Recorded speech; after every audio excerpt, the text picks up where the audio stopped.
السلام عليكم البنات، كي دايرين؟ لاباس عليكم؟ نتمنى تكونوا في تمام الصحه والعافيه. نهار جديد، فيديو جديد ووصفه جديده. الوصفه اليوم كيف كتشوفوا فهي عباره عن دي سيغار معمرين بالكفته، كيجيو شي حاجه يا سلام، مذاق رائع ديال تحميره الوجه اللي قدمتيه لضيافك. ما نطولش عليكم البنات، نخليكم تعرفوا المقادير وطريقه التحضير وخروجه ممتعه.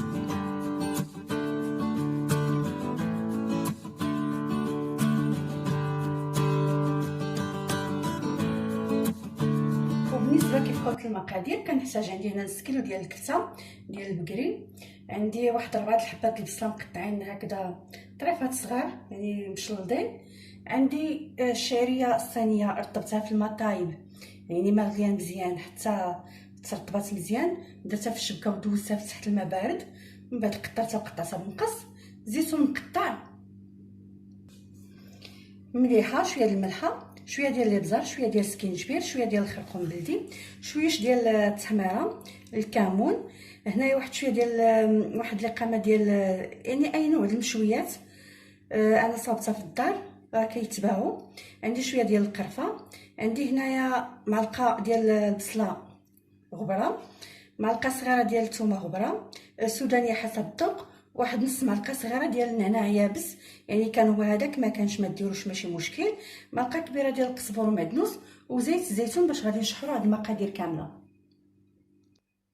غناخذوا مقيله غنديروا فيها شويه ديال زيت الزيتون،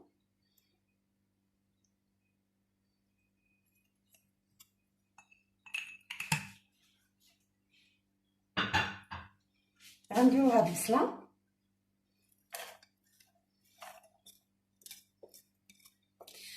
واكيد غادي نحتاجوا الورقه د البسطيله، انا غادي نخدم بالورقه الصغيره، غنزيدوا ليها الملحه فقط،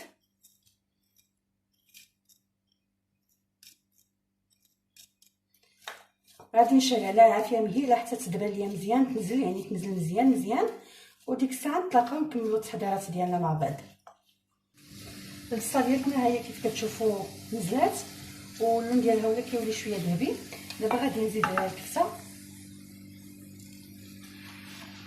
نحاول نفتتها هكذا، ونزيد عليها هاد القزبر ومعدنوس،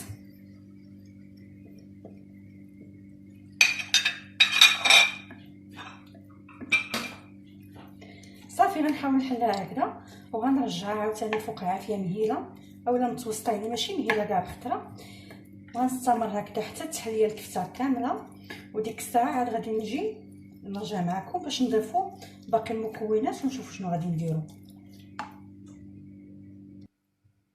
الكفته هي باقا ما طابتش، ولكن مجرد ما تحلت هكذا نحلوها مزيان. غنزيد لها دابا باقي التوابل او المكونات، غندير التوابل كامله دقه واحده،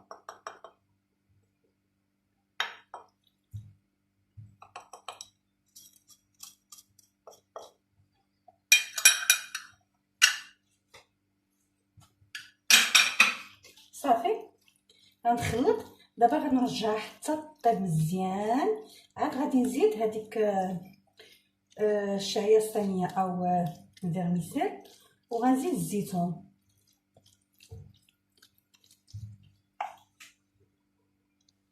الكفته البنات هي طابت، باقا ناقصه واحد كنقول واحد دقيقه ولا هذا، غنزيد عليها هاد الشعريه الصينيه،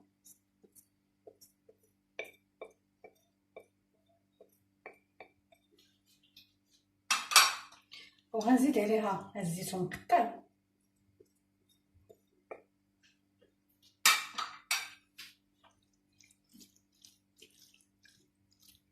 صافي غنخلطها مزيان.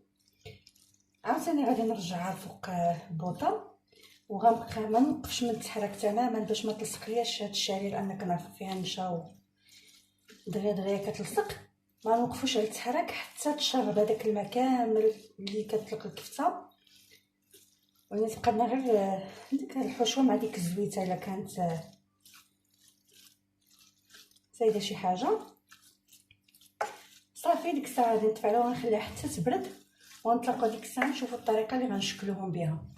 الحشوه ديالتي راه بردت، دابا غادي نشدو ورقات هكذا، ديما كنقولها ونعاود الجهه الحرشه هي الفوقانيه والجهه الملسه هي اللي لتحت. الا كانوا عندي شي جنيبات يبسوا كنقطعوهم بالمقص، غنشدها ندهنها بالزيت، غنوضع فيها شويه من الحشوه هكذا بشكل طولي.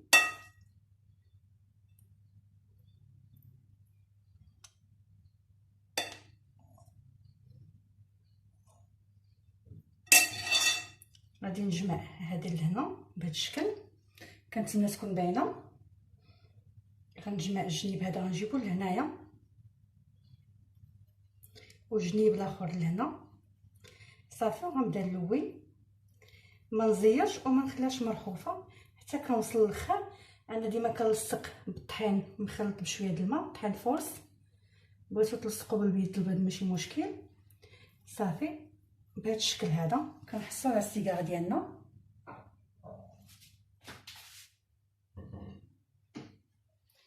نعاود معكم وحده اخرى. غناخذوا الوريقه،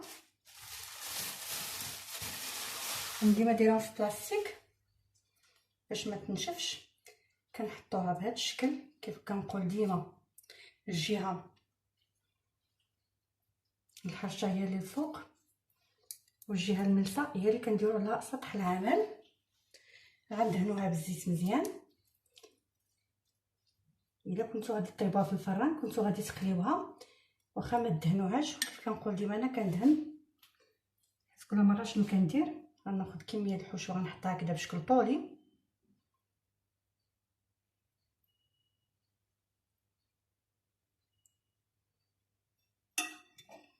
غنجيب هاد الفوقاني غنحطو على الحشوه وغنجمع الجنيبات هكذا صافي. ونبدا نلوي، غنلصق في الاخر بهاد لاكول اللي كنديرو بالطحين والماء. كنحصلوا على السيجار ديالنا هكذا. غنستمر بهاد الطريقه حتى نكمل ونرجع نشوفوا الشكل النهائي. لي سيجار البنات انا كملتهم بالتمر، جربوهم كيجيو غزالين بزاف بزاف بزاف، كيجيو فيهم واحد المذاق رائع. الا جربتهم انا متاكده بزاف انهم غادي يعجبوكم. كنتمنى انكم تجربوهم وتخليو لي رايكم في التعاليق. بالنسبه للحساف هذا في المجمد فعادي جدا انكم كتشدوا بواطه البلاستيك كتغطيوها بالبلاستيك الغذائي، كديروا طبقه من لي سيجار كتعاودوا تغطيو تفرقوا يعني بيناتهم سواء بورق الطبخ او بالبلاستيك الغذائي، وكتستمروا هكذا حتى كتكملوا الكميه اللي عندكم. فهما خرجوا لي كميه لا باس بها بالقياس اللي درت.